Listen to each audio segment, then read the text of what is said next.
The Cavalcade of America.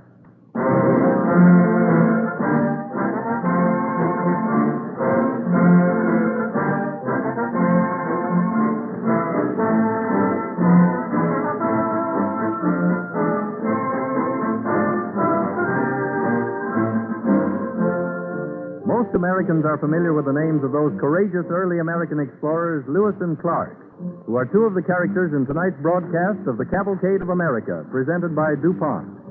Lewis and Clark launched their expedition into the wilds of the Northwest in 1804. But even then, the DuPont Company had established its first chemical factory in Delaware. The stories of exploration are bright pages in the history of the nation. Important also is another kind of exploration, the kind that takes place in chemical laboratories like those of DuPont, where the exploration results in better things for better living through chemistry.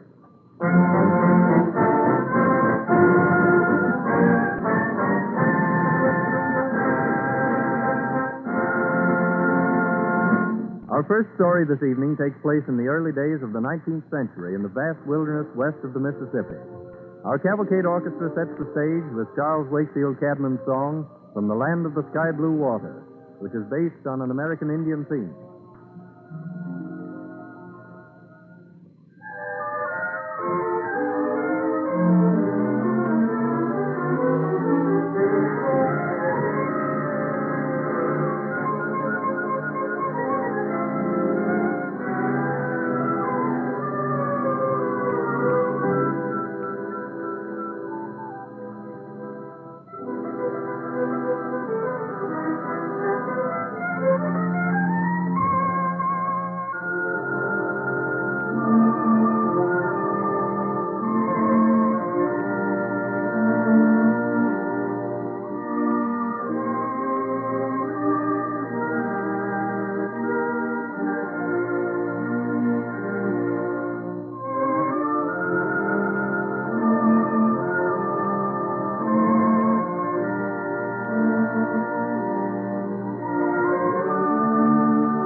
The will to explore has come to us naturally, for the very foundation of our nation was through exploration. Columbus, Cabot, De Soto, Hudson, John Smith, Coronado, La Salle, from those intrepid adventurers, we received this heritage. In the year 1803, Thomas Jefferson, then President of the United States, obtained an appropriation from Congress for the exploration of the newly purchased territory lying west of the Mississippi and extending to the Pacific Ocean. As leader of the expedition, he appointed his young secretary, Meriwether Lewis, who seized upon the task with great zeal. He chose as his partner and co-leader William Clark, brother of George Rogers Clark of Revolutionary fame. On March 14, 1804, a brave company, 45 in number, started up the Missouri River. We find them at La Charrette, the last outpost of civilization, talking with the chief magistrate of that settlement, a brave pioneer himself, Daniel Boone. Wish I were young enough to go with you, Captain Lewis. I wish so, too, sir. Hey, Clark? Yes, indeed, Mr. Boone. Oh, one of our men was telling us how he fought with you, a fellow by the name of Gordon Cameron. The old Scot. I know him well. Hey! Ain't that his voice? Captain Lewis! Captain Lewis! I'm here, Cameron, with Mr. Boone. Not Daniel Boone. Daniel! Yes! Oh, an old friend, and happy to see you again. The guide says the wind is right, Captain, and we better be starting. We're ready. Who is your guide, Captain Lewis? A Frenchman. Toussaint Charbonneau. Aye, a Frenchman with an Indian wife. A wife he insists on taking on the expedition. Charbonneau says that Sacagawea is a better guide than he is himself. A woman for a guide. A woman on the expedition brings bad luck. Don't mind Cameron's growlings, Captain Lewis. Oh, I don't. Come, I'll walk with you to your boat. How fast do you aim to travel? Well, with luck, 15 miles from sun to sun. Luck, indeed. We have a woman on the party. Ah, yes, and here she is with her husband. This is Charbonneau, Mr. Boone, and his wife. Howdy. Charbonneau. What tribe is your wife from, Charbonneau? The Shoshons, monsieur. As a child, the Blackfeet tribe, they steal her. I buy her from them. How called you her name? I am called Sacagawea, a bird woman. You are very young to be guiding this expedition, my child.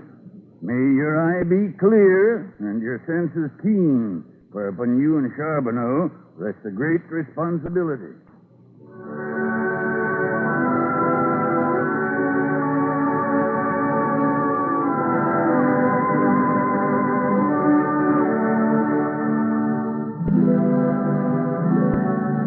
Pushing westward, the daring adventurers struggled against turbulent waters and virgin forests, against hostile savages, death-bearing insects, wild animals, heat, rain, cold. As the year went on, a son was born to Charbonneau and Sacagawea. Over a year passes.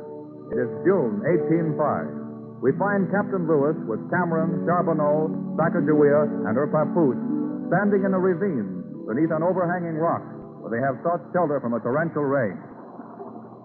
When she rains so, this brook, she soon become a raging torrent. There's no saying what may happen with a woman on the party.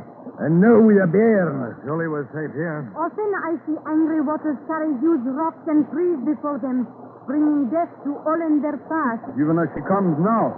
You hear? Aye, I hear it. It is as if a dam had burst. Hold up fast to the captain, wife. Even now the water covers our feet. Hold fast, Charbonneau. You'll lose your footing. Cameron, give him a hand. Hey, that's monsieur. I cannot swim. We must get to the higher ground, and quickly.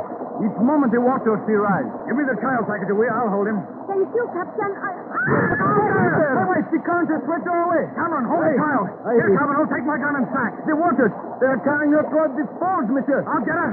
I'm coming, Sacagawea. Captain, wait now. Now they'll both be dragged into the rapids. Captain, watch those rocks. Look, he has reached her. They'll never stand against the torrent. Here, hold the baby. Yes, monsieur. Get it, Captain. Come on, he brings her up. Hold fast. Hurry. I can't hold it much longer. I'm throwing it behind you, Captain, so they'll drift down to you. Here you are. I have it. He has it. Pull, Cameron. Pull. Slowly. Slowly, the rope. Cut the rope. Once more, man, brave. One more pull. We'll make it this time, Captain. Good. Give me your hand there. Here now, up on the bank. There. We're safe now. Better lie here. Here, wrap this cloak of mine around you. Cameron, you were giving me your cloak. After all the trouble we had to save you, it wouldn't have been sense to let you die of the cold.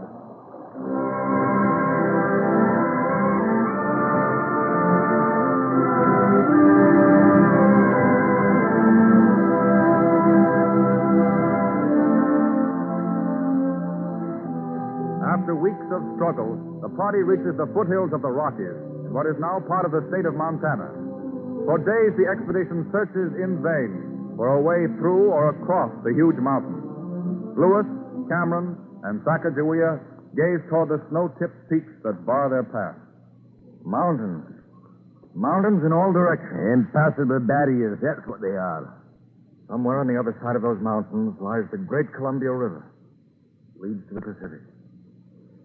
Unless we reach it, our whole expedition is a failure. Your woman guide has failed you. Lewis, look. Indians coming through the ravine. Yonder. Blackfeet, enemies of my people. They outnumber us. Let's face them, Captain. Daniel Boone and I were a match for the 5 Let me redskins. speak with them. No, West, no. They'll catch you and carry back into slavery again. Let's face them, Captain. Sacagawea! Wait, Sacagawea, come back here! This fleet is a deer, monsieur. Already she is too far away. Someone must follow her. They are Blackfeet, monsieur. They make friends with no one. Every man ready now. The chief is approaching us. Greetings seem friendly. Maybe treacherous. If we have to rescue that woman again... Quiet, Cameron. Be on guard. I wish I could understand what they're saying. Captain Lewis, these my own people. This is my brother. He bids you welcome. He thanks you for saving my life. The Blackfeet drove them from their old hunting grounds. Tell the chief that we are his friends and that we bring gifts and food. Ask if he knows a path through the great mountains.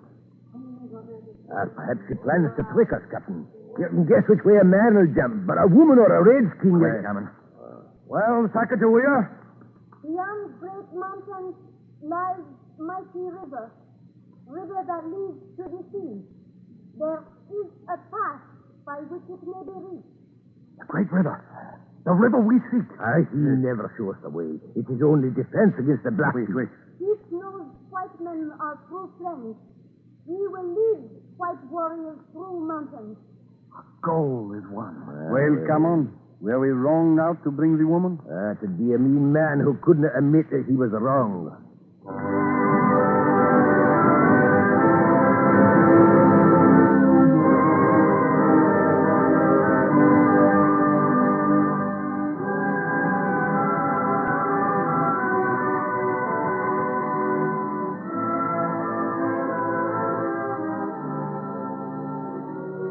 On the 15th of November, Lewis and Clark finally sighted the Pacific Ocean. 18 months it had taken them to traverse 4,000 miles of wilderness from the mouth of the Missouri to the western shore of the continent. No braver exploit is recorded in the Cavalcade of America.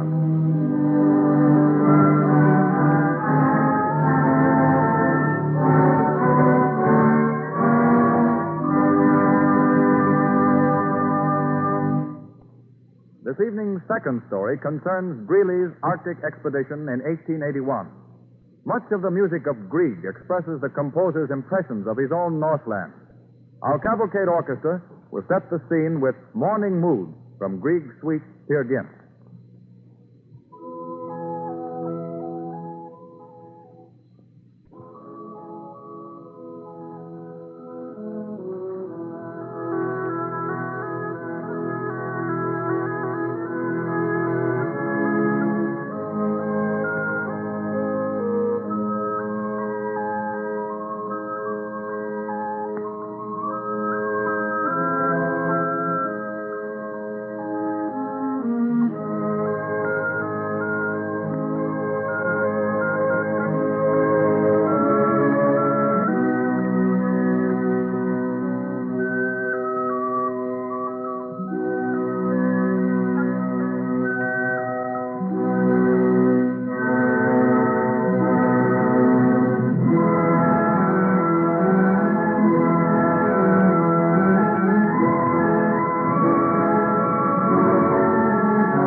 American cavalcade moves onward. The will to explore is still a characteristic trait among Americans. It is July 7th, 1881. Adolphus W. Greeley, 37 years old, lieutenant in the United States Signal Corps, sets out for the Arctic regions with a party of 25 men. The good ship Proteus, designed as a sealing vessel, is almost ready to sail. On the dock, Lieutenant Greeley is bidding a last farewell to his wife. For 3 years, dear. It's a long time. It won't be 3 years, Henrietta. Oh, but At the end of the year, a ship is scheduled to bring us supplies. If we've accomplished our mission, we'll return then. you told the newspapers you were taking supplies for 3 years. Well, of course. We must always be on the safe side. Oh, it all seems so terribly far away. Why must my husband go? Why was he chosen? This is a big opportunity for me, darling. There's never been an expedition so well equipped, so sure of reaching its goal. I know. Smile, dear. Smile and wish me good luck. Man, the flight's compliments, Lieutenant. They're ready to cast off. Thank you, Sergeant. Oh. Well, dear, time to go. Where's that smile?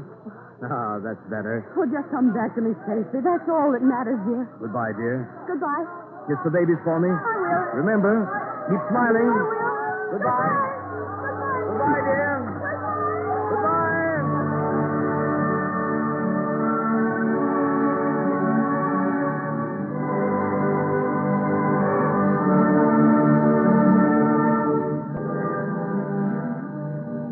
On August 12th, Lieutenant Greeley established headquarters on Discovery Bay, Greenland. The work of surveying and scientific research went on rapidly. Greeley's courageous leadership helped them pass that first long Arctic winter. On May 13, 1882, a sub-expedition under Lieutenant Lockwood planted the stars and stripes farther north than man had ever been before. They returned to Greeley's camp, only to find that no relief ship had arrived.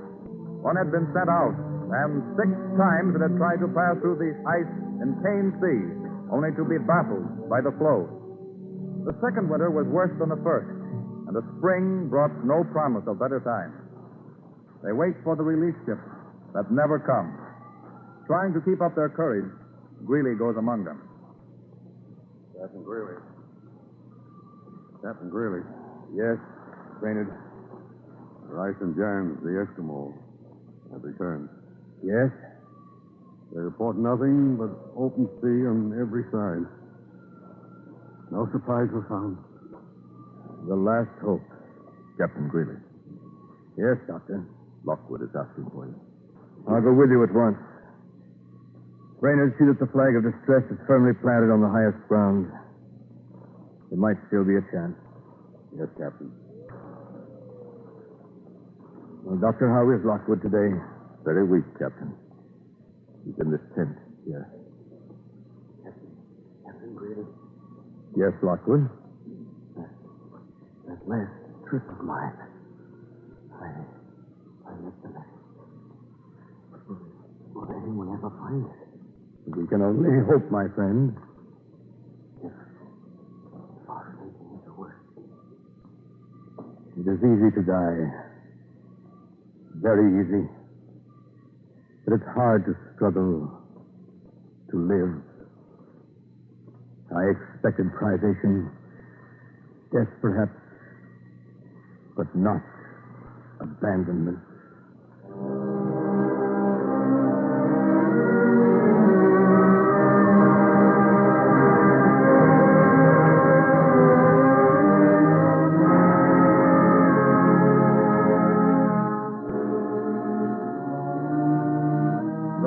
Of abandonment preyed on their minds. And while they waited, the Proteus, Greeley's original ship, was sent with supplies, but was crushed in the ice pack. Almost 3 years after the start of the expedition, through the insistence of Mrs. Greeley, President Arthur sent 3 vessels, the Thetis, the Bear, and the Alert, the latter a gift from Queen Victoria and the British nation. In August, the Thetis floats amid the ice near Brevoort Island off the Greenland coast. The commander of the relief expedition, Winfield Scott Sly, is on deck as Lieutenant Caldwell returns to the ship with a searching party. Well, Caldwell, report of searching party on Brevoort Island, sir. Fog heavy, bad visibility. No sign of the Greeley party. But we did find this paper buried in a spot which was undoubtedly the remains of a supply cache. Give it to me. October 21st, 1883. My party now permanently encamped on west side of small neck of land, distant about equally from Cape Sabine and Cockhat Island. Rations for 40 days. A.W. Greeley. Written almost a year ago, and rations for only 40 days. Norman. Yes, sir? Full speed as the ice will permit. Make for Cape Sabine. Yes, sir. Full speed ahead, Bosun. Order the whistle to keep blowing. One man is alive. He may hear it. Yes, sir. Whistle steady.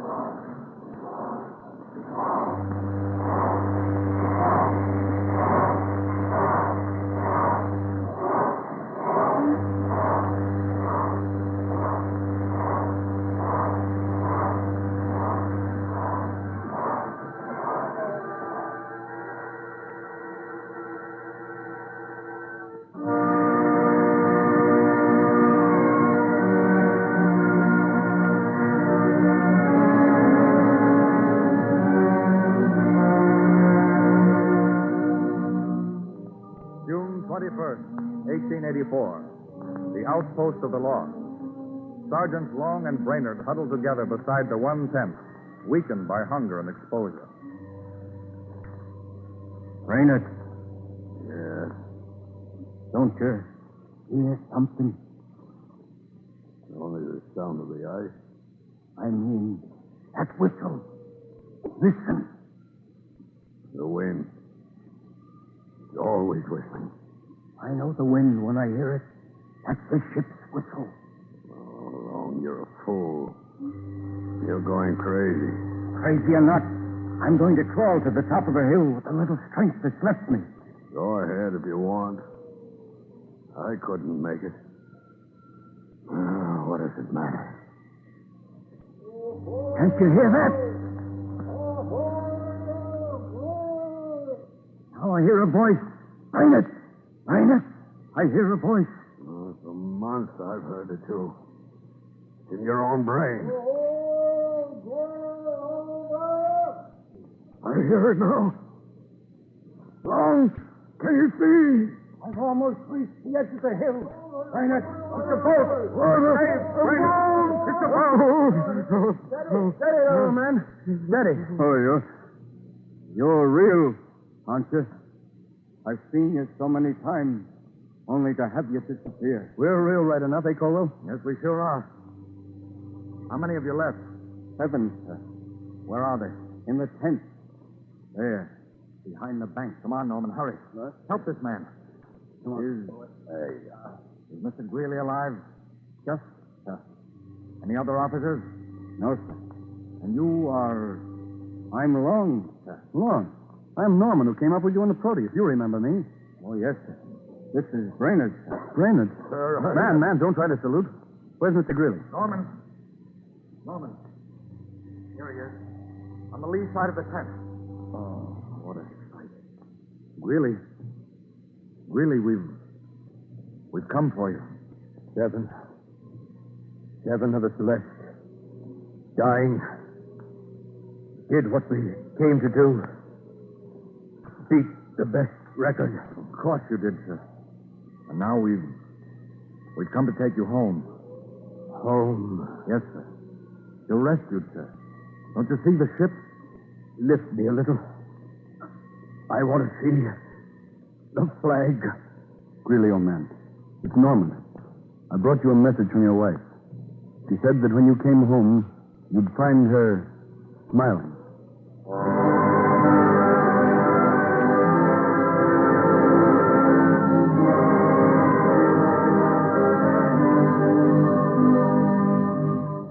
Tenderly, they carried the survivors back to their country.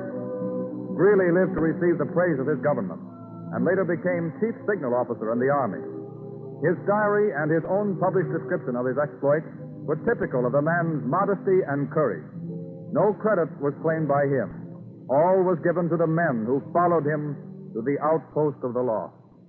Heroes like these gallant explorers, Lewis, Clark, Greeley, Brainerd, make us proud to be their countrymen, proud of their leadership in the cavalcade of America.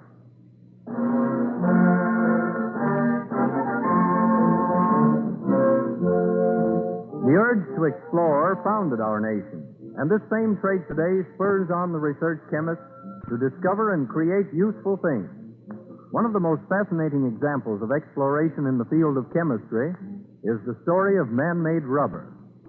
For many years, scientists tried to find a substitute for rubber, but all attempts fell short of their goal until recently when DuPont chemists successfully completed the development of the first successful man-made rubber. DuPont's name for this product is Duprene. Duprene is actually superior to the natural product for many purposes. Products made of Duprene resist heat, sunlight, oils, and various chemicals better than those made with natural rubber, and they do not break down with age as rapidly. We take pride at this time in telling our listeners of an award made last Friday by a special committee of leading figures in the chemical world, sponsored by the publication Chemical and Metallurgical Engineering.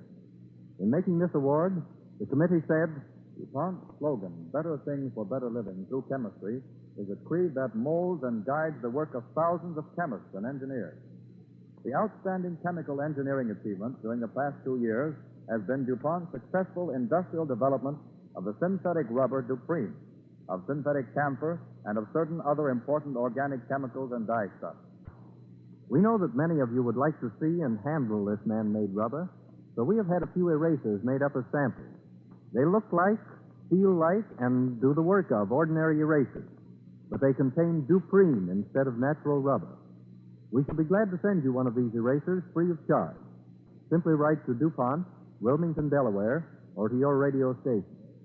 Now remember, if you would like to see and handle a product made from this man-made rubber, just ask for the eraser made from Duprene by writing DuPont, D-U-P-O-N-T, Wilmington, Delaware, or your radio station.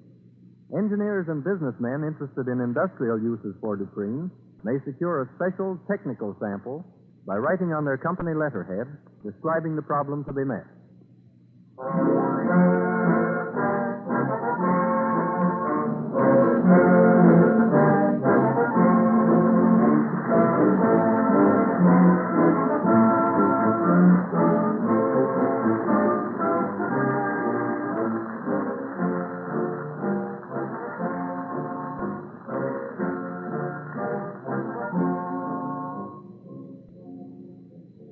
Next Wednesday at this time, DuPont will again present the Cavalcade of America. This is the Columbia Broadcasting System.